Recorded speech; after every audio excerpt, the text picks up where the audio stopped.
నేను బయటికెళ్ళొస్తాను. రమా,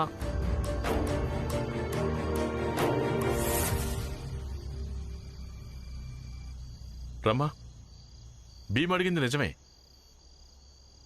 అంత డబ్బు ఎక్కడి నుంచి వచ్చింది?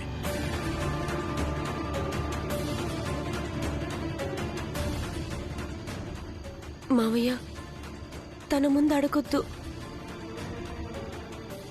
లేదు రమా, వాడికి కూడా తెలియడం మంచిది. తన జీవితంలో తన భార్య ఉంది కదా, తను ఎలాంటిదో, ఎక్కడికి వెళ్తుందో, ఏం చేస్తుందో.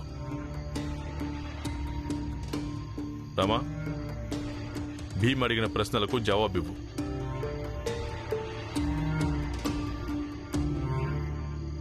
అత్తయ్య, మామయ్య పెద్ద దార్శనికుల్లా మాట్లాడతాడు. ఎప్పుడూ ఆదర్శాల మాటలే చెప్తాడు. కానీ మీ వంతు వచ్చినప్పుడు ఆయన అవన్నీ ఎందుకు మర్చిపోతారు? నన్ను క్షమించండి అత్తయ్య, కానీ మామయ్య ఏం చేశారో అది సరైంది కాదు. కొడుకు కోడలు అయితే మాత్రం కనీసం మన ఎదురుగానైనా తినకుండా ఉండాల్సింది. నేనన్నది నిజమే కదా అత్తయ్య? నాకు చాలా కోపం వస్తోంది, పైగా బాధేస్తుంది, అది వేరే. ఏయ్, ఇలా రండి. ఎక్కడికి? పడుకోవడానికి. ఇదేమైనా మీ బాబుగాడిల్లా? ఈ ఇంటిని పంచడం జరిగింది. ఇప్పుడు మీరు పడుకునే చోటు అక్కడ, మీ అక్క ఇంకా బావగారి ఇంట్లో. కానీ ఇది బావగారి ఇల్లు కదా.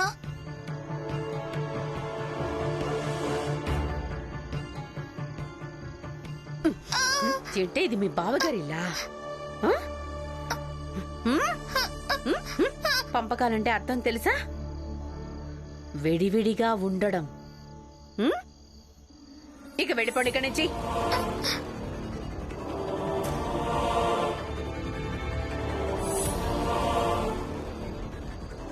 ఏంటి చూస్తున్నారు? వెళ్ళండి.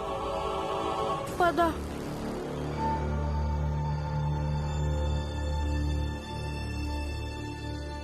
వీళ్ళిద్దరి నాటకాలు చూస్తున్నారా? ఎంత నాటకాలు ఆడుతున్నారో. మీరు చేయి పట్టుకున్నారో లేదో తను కేకలేయడం మొదలెట్టింది. అత్తయ్య, ఈ ఇంట్లో మామయ్య నుంచి చిట్టి దాకా అందరూ మీది తప్పని రుజువు చేస్తూ ఉంటారు. లక్ష్మి, ఏది ఒప్పో ఏది తప్పో అది ఇప్పుడు నాకు ఆలోచించాలని లేదు. ప్రతి బంధాన్ని నిలబెట్టుకోవడంలో బహుశా నేను వెనుకబడిపోయాననుకుంటా. కానీ రామా ఇంకా భీమ్తో శత్రుత్వాన్ని నిలబెట్టుకోవడంలో ఎప్పుడు నేను ముందే ఉంటాను. ఇక ఈ విషయంలో నేను ఎవ్వరికైనా ఎంత చెడుగా మారిపోయినా సరే నాకెలాంటి బాధ లేదు. అర్థమైందా?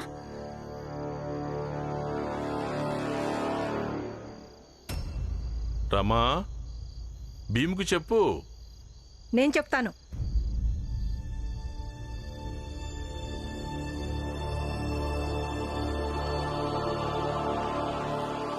రమ రక్తం అమ్మి డబ్బులు తీసుకొచ్చింది.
నువ్వు రక్తం అమ్మి డబ్బు తీసుకొచ్చావా? అవును, నేను బజార్ నుంచి వస్తున్నప్పుడు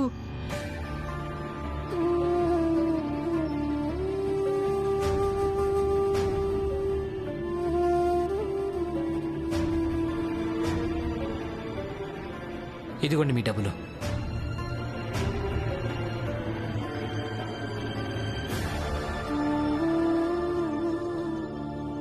మీరు రక్తం అమ్మేశారు, కానీ ఇక ముందు మీ ఆరోగ్యాన్ని కూడా జాగ్రత్తగా చూసుకోవాల్సి ఉంటుంది. అలాగే.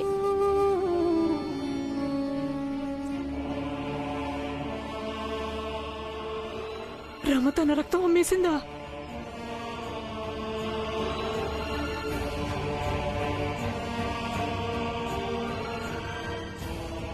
నా దగ్గర ఇంకే మార్గం కనిపించలేదు.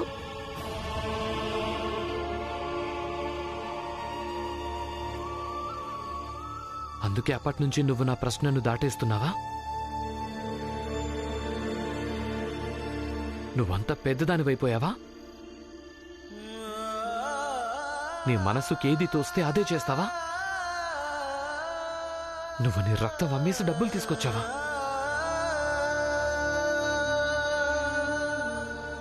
నాన్నా, మీరైనా ఈమెకు నచ్చ చెప్పండి.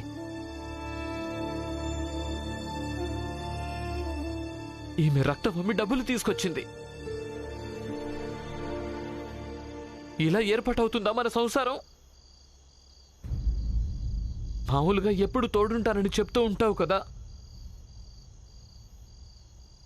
ఇలా రక్తాన్ని అమ్మి అమ్మి నాకు తోడుగా ఉంటావా?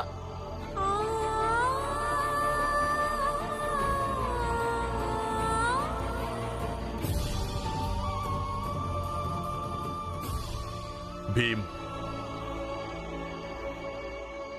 నిజానికి అసలైన నేరస్తుణ్ణి నేను. ఎలాంటి మార్గం కనిపించినప్పుడు మనం ఎవరిని ప్రేమిస్తుంటామో, ఎవరిని గురించి బెంగపడతామో, వాళ్ళ కోసం ఏదైనా చేయడానికి సిద్ధపడిపోతాం.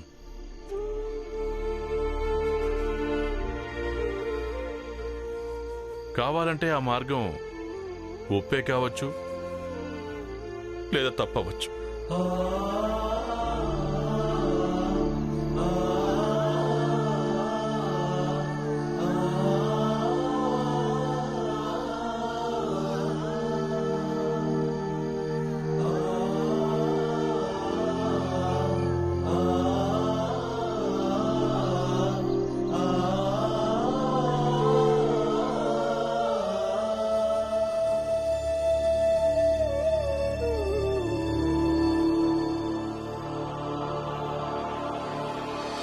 మీకు నేను తీసుకున్న నిర్ణయం చెప్పడానికి వచ్చాను. నేను బాగా ఆలోచించాను. ఆ తర్వాత నేను నిశ్చయించుకున్నాను, జీవితంలో ఒక కొత్త ప్రారంభాన్ని మీతో కలిసి చేయడం మంచిదని. ఒకవేళ మీరు కూడా ఇదే కోరుకుంటే మనం ఇక్కడి నుంచి వెళ్ళిపోదాం పదండి. నేను అన్ని ఏర్పాట్లతోనే వచ్చాను. నేను కూడా మీతో పాటు జీవితం అంతా ఉండాలనుకుంటున్నాను. పదండి, ఎటైనా దూరంగా వెళ్ళిపోదాం. పదండి పదండి పదండి.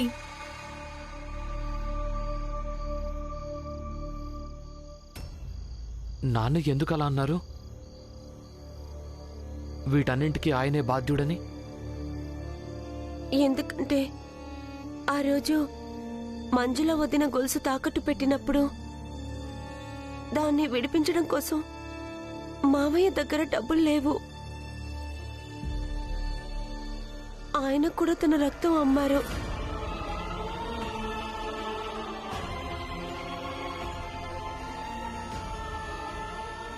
అందుకే నేను అలా నిర్ణయించుకున్నాను.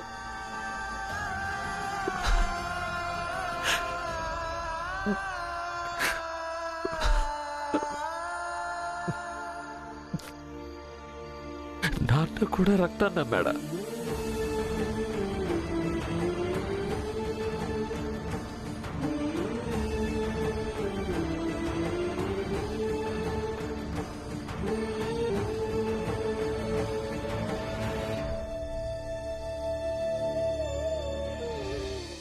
అక్క అక్క నొప్పెడుతుంది. ఏంటి చిట్టి ఆడుతుంటే పడిపోయావు, మరి నొప్పి పెడుతుంది కదా. ఎక్కడ నొప్పెడుతుందమ్మా? దీనికి జ్వరం వచ్చింది.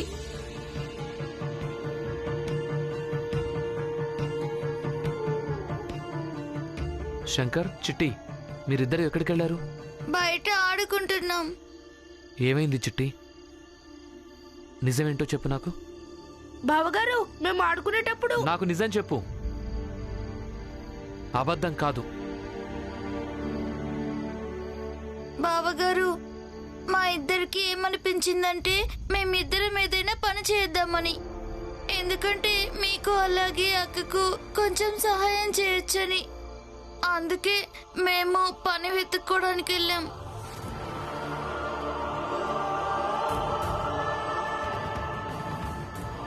ఎవరైనా పనివ్వండి. ఇదిగో పిల్లలు, మీరిద్దరూ నా కోసం గాజులు తీసుకోండి కేకలేస్తూ వస్తారా? బదులుగా మీరు డబ్బులు ఇస్తారా? ఇస్తానులే.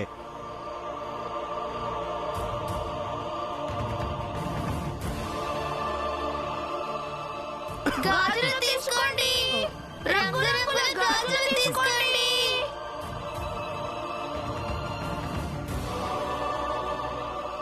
కానీ మేము డబ్బులు అడిగినప్పుడు ఆయన మమ్మల్ని తోసేశాడు. మాకు డబ్బులు ఇవ్వండి. వెళ్ళిపోండి ఇక్కడి నుంచి. దాంతో మేము కింద పడిపోయాం.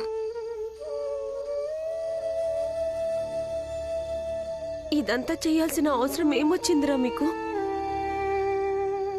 మీరేం మాకు బరువు కాదురా, మీరే మా బాధ్యతలు.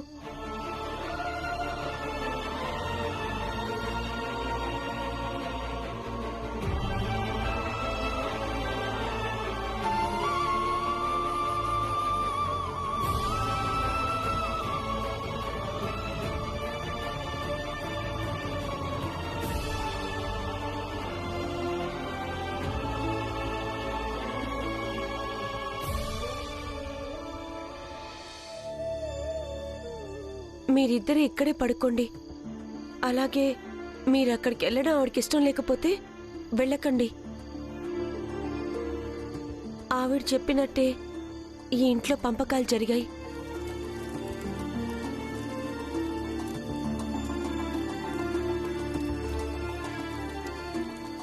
చిట్టి, చేయలేవు. శంకర్, నీ కాలు చాపు. ఏం కాదులేమ్మా. రేపటి నుంచి మీరిద్దరు చెప్పా పెట్టకుండా ఏమీ చేయకూడదు. సరే అక్క.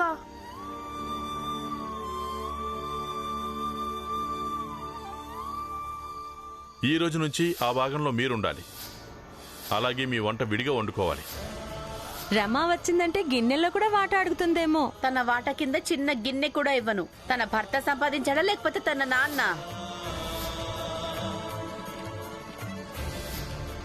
రమ రక్తం అమ్మి డబ్బులు తీసుకొచ్చింది. నా దగ్గర ఇంకో దారి కనిపించలేదు. మా ఇద్దరికి ఏమనిపించిందంటే మేమిద్దరం ఏదైనా పని చేయాలని. ఎందుకంటే మీకు ఇంకా అక్కకు సహాయం చేయొచ్చని. అందుకే మేము పని వెతుక్కోవడానికి వెళ్ళాం. ఈ రోజు నుంచి ఆ భాగంలో మీరుండాలి. అలాగే మీ వంట విడిగా వండుకోవాలి. రమ వచ్చిందంటే గిన్నెల్లో కూడా వాట తన అడుగుతుందేమో. వాట కింద చిన్న గిన్నె కూడా ఇవ్వను. తన భర్త సంపాదించి తెచ్చాడా రమ లేకపోతే వాళ్ళ రక్తం అమ్మి నాన్న? డబ్బులు తీసుకొచ్చింది. మా ఇద్దరికి ఏమనిపించిందంటే మేమిద్దరం ఏదైనా పని చేయాలని. ఏ మార్గం కనిపించలేదు. ఎందుకంటే మీకు అక్కకు సహాయం చేయొచ్చని. చాలు చాలు. ఎంత ఇంకా నేను ఎన్నెన్ని సహించాలి? నా వల్ల, అలాగే నా కారణంగా మీరందరూ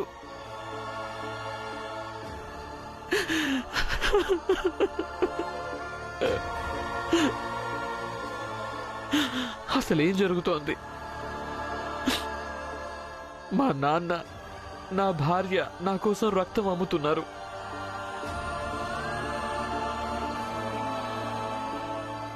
ఈ ఇద్దరు చిన్న చిన్న పిల్లలు వయసులో ఉద్యోగం చేయడానికి సిద్ధంగా ఉన్నారు. దెబ్బలు తింటున్నారు.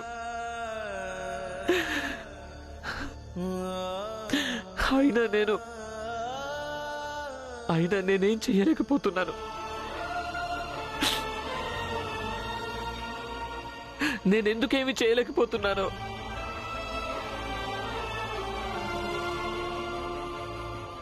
ఎందుకంటే నేను సంఘర్షణ అనుభవించాలి. నేను సంఘర్షణ అనుభవించాలి.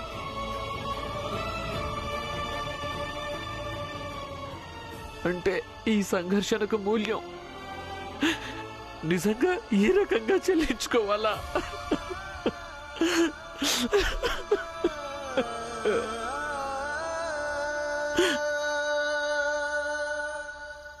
అవును బాబు, ఏదైతే నీ లక్ష్యం ఉందో, నువ్వు జీవితంలో ఏం సాధించాలనుకుంటున్నావో దానికోసం ఇదే మూల్యం చెల్లించుకోవాల్సి వస్తుంది. ఇక నీకున్న ఈ మార్గం ముళ్ళు పరిచినటువంటి మార్గం కాదు. నిజానికి ముళ్ళ చెట్టుతో నిండిపోయి ఉన్న ఒక ముళ్ళ వనం లాంటిది. దాన్ని నువ్వు శుభ్రం చేసుకుంటూ ముందుకు సాగాలి. ఇక ఇది కూడా సాధ్యమే. నువ్వు ఆ చెట్లను తొలగిస్తూ ఉన్నప్పుడు నీ శరీరానికి ముళ్ళు గుచ్చుకుంటాయి, నొప్పు కలుగుతుంది, రక్తం కారుతుంది. అయినా నువ్విది చెయ్యక తప్పదు.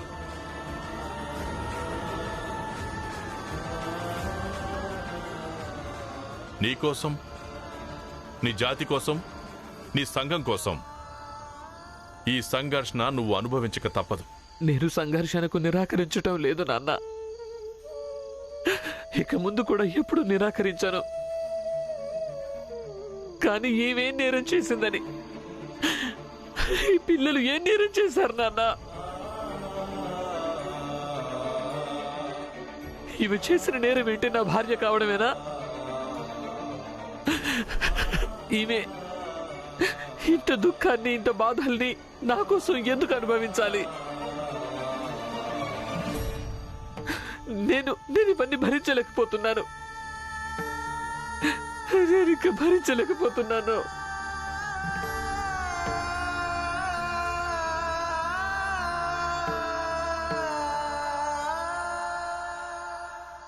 చూడండి, మా ఈ బాధలు, దుఃఖం మీ లక్ష్యం ముందు చాలా చిన్నవి.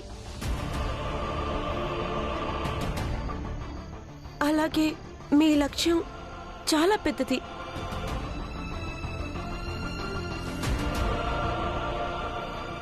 మీరే చిన్న చిన్న బాధలు ఏమాత్రం పట్టించుకోకుండా మీ మనసంతా లక్ష్యం మీదే పెట్టండి.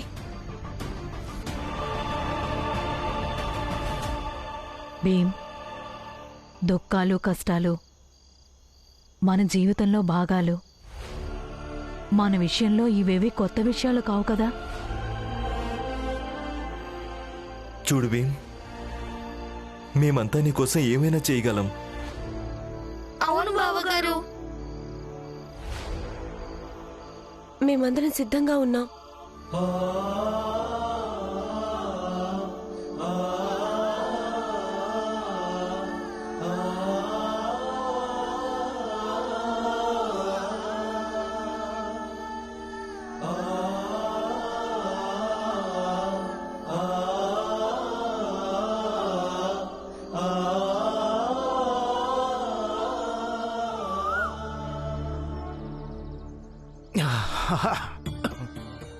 చూడన్నా, నీ డబ్బులు తీసుకో. ఇదిగో, ఇక నేను బయలుదేరుతాను.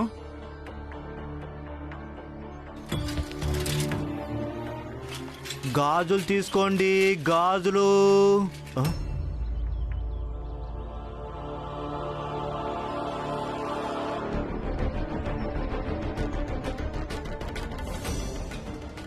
రేయ్, ఎవడ్రా నువ్వు? దారి కట్టంగా ఎందుకు నిలబడ్డావు?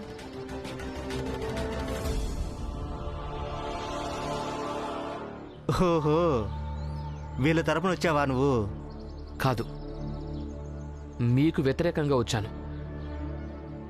మీ మనస్తత్వానికి వ్యతిరేకంగా వచ్చాను. ఇలా చూడు, ఎలాంటి బెదిరింపులకు బెదిరేవాని కాదు నేను. నీకు అర్థమైందనుకుంటా. ఇక డబ్బుల విషయం అంటావా, అవి నేను ఇచ్చే అవకాశమే లేదు. నాకు డబ్బులు అక్కర్లేదు. కేవలం ఒక్క జవాబు ఇవ్వండి. మీరు ఎంత చిన్నపిల్లలతో పని చేయించారు కదా, మీకేమాత్రం తప్పనిపించలేదా? బాగుంది.